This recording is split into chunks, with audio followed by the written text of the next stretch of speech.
A mudança mais significativa foi em relação à ação de despejo, por falta de pagamento ou faltas que o inquilino ocorreu em relação ao contrato, que eles entabularam entre si. O que acontece é que eles teriam um prazo de 30 dias para desocupar depois de uma sentença e também um prazo mais de 15. Então, quer dizer, diminuiu o prazo. Então, para desocupação do imóvel, depois da sentença, ele teria um prazo de 45 dias. Além disso, a lei também prevê penalidades caso o inquilino não cumpra com as obrigações estabelecidas no contrato. Também corre as mesmas infrações. No contrato não é só o aluguel.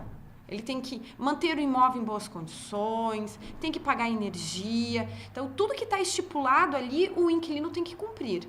Então, se ele faltar com alguma dessas, ele pode sofrer ação de despejo. Nas imobiliárias, as regras são fundamentais para garantir o acordo entre o proprietário do imóvel e o inquilino. Bom, para começar um relacionamento, o inquilino gostando, o cliente gostando do imóvel, ele vai então entrar com uma documentação para passar por uma análise cadastral rigorosa, rigorosa em função da proteção do imóvel administrado, Então, ele vai ter que apresentar uma forma de fiança, seja ela seguro-fiança com a seguradora, ou então fiança pessoa física ou jurídica. Aprovado esse cadastro, aí sim ele recebe as chaves do imóvel e inicia uma relação contratual. Mas o que pode constar neste contrato? As imobiliárias, elas podem fazer as exigências de garantias, Pode ser a garantia de um fiador, ou 2 fiadores, depende da imobiliária, tá?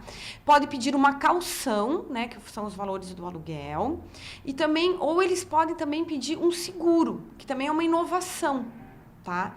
E também tem inovação de contratos que eles não pedem nada disso pelo fato do prazo estar mais reduzido em caso de ação de despejo. E o IPTU pode ser cobrado? O IPTU ele pode ser cobrado sim, se ele estiver estabelecido no contrato. Se ele não constar em contrato, não tens o direito à cobrança. Então, como por exemplo o nosso contrato é padrão, todos os encargos, ele fica sob responsabilidade do inquilino. O IPTU também. E o pagamento de aluguel adiantado? Não pode ser cobrado aluguel adiantado. Pela lei do inquilinato, isso também é proibido. A imobiliária, o vencimento do aluguel é sempre no mês subsequente. Mesmo que ele tenha entrado no meados de maio, ele vai pagar no 5º dia útil de junho o proporcional. E sempre dessa forma, sempre no mês seguinte. Novamente, advogada e imobiliária falam sobre algo que na matéria anterior a inquilina Beatriz comentou: a importância de ler e compreender o contrato. Compreender, ver quais são as suas obrigações, ver como está sendo entregue o imóvel e também o inquilino, vendo alguma falha, algum problema no imóvel, ele tem que comunicar, ou a imobiliária, ou se ele tem contato direto com o proprietário, comunicar ao proprietário, porque ele está na posse do imóvel. Então, ele tem a obrigação de cuidar do imóvel. E caso tenha alguma falha, comece a apresentar algum problema na estrutura do imóvel, ele tem que comunicar isso ao proprietário. O contrato hoje ele deve ter aproximadamente 4 páginas, 5, letra bem legal, dá para ler legal.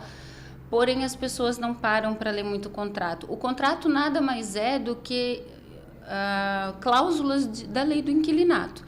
Ele só está entrando em acordo ali, as únicas alterações que tem de cópia da lei do inquilinato mesmo é o acordo entre a data de início, término, prazo de aviso de 30 dias, enfim, essas situações que tu entras num acordo para poder fechar o contrato. Porém, as pessoas não têm lido muito, recebem as chaves na empolgação e na hora que elas vão precisar de alguma coisa que tem que voltar ao contrato, é mais aí que a gente encontra as dificuldades na execução dessa parte.